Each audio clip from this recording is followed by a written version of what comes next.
Gracias, presidenta. Efectivamente, una semana después debatimos, como es preceptivo, y creo que eso es algo de lo que sí tenemos que alegrarnos, hemos hecho valer,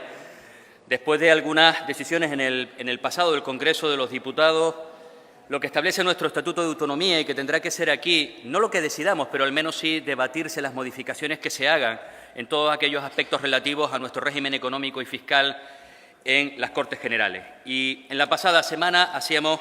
un informe aprobado por unanimidad, estábamos de acuerdo en las modificaciones que se planteaban en la materialización de la RIC, en la modificación que se había hecho en la aprobación de la ley que modificaba distintos impuestos en el ámbito estatal. En aquel momento estábamos de acuerdo porque hablábamos de modificación fundamentalmente de vivienda protegida, tal y como establecía ya nuestro régimen económico y fiscal para la materialización de la RIC y sigue estando presente. Hoy se nos trae para informe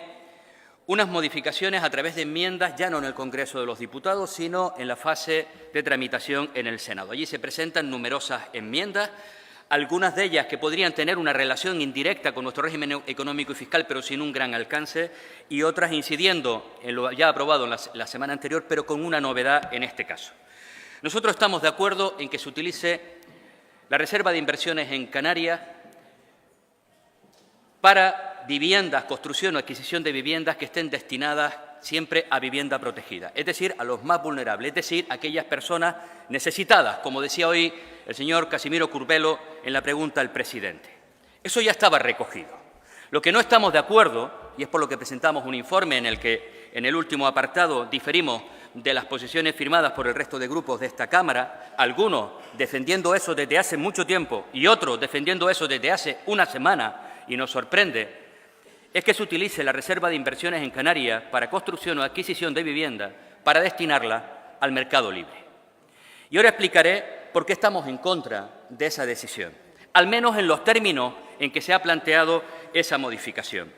Porque es que ya esto pasó en nuestra tierra, es que ya esto sucedió y ahora volvemos casi 17 años atrás para volver a cometer los mismos errores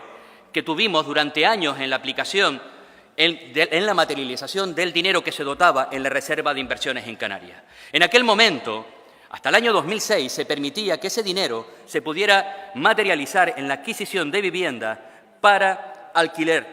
Y fue, desgraciadamente, una de las causas que en Canarias, conjuntamente con la burbuja inmobiliaria que había en el conjunto del Estado, pero agravada en Canarias, pues precisamente el encarecimiento de los precios. Pero sobre todo porque pervertía el sentido original de probablemente la herramienta más poderosa de nuestro régimen económico y fiscal en el plano económico, en el plano de las empresas, la materialización de la RIC. Le decía al señor Barragán, que recuerdo hace muchos años, cuando alguien me comentaba que ya quisieran los vascos y los catalanes tener la reserva de inversiones en Canarias para sus empresas. Porque estamos hablando de un mecanismo potentísimo, de tal forma que puedes no pagar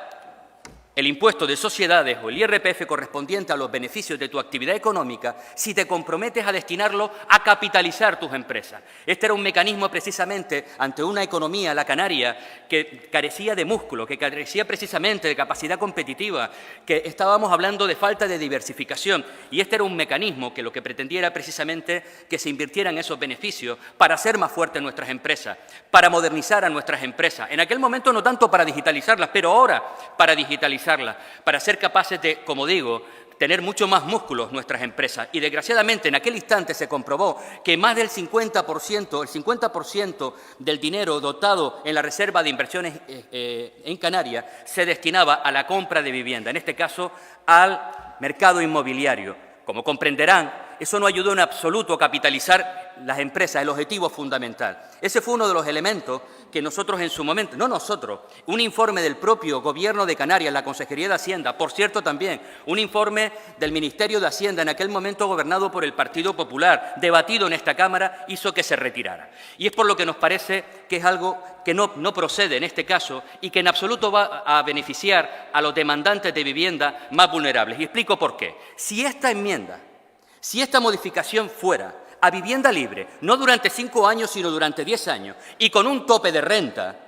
de alquiler, nosotros estaríamos de acuerdo. Pero lo que va a pasar con esto es que volveremos a sacar el dinero para potenciar a nuestras empresas para comprar vivienda y luego las alquilarán a 1.000, a 1.200, a 1.500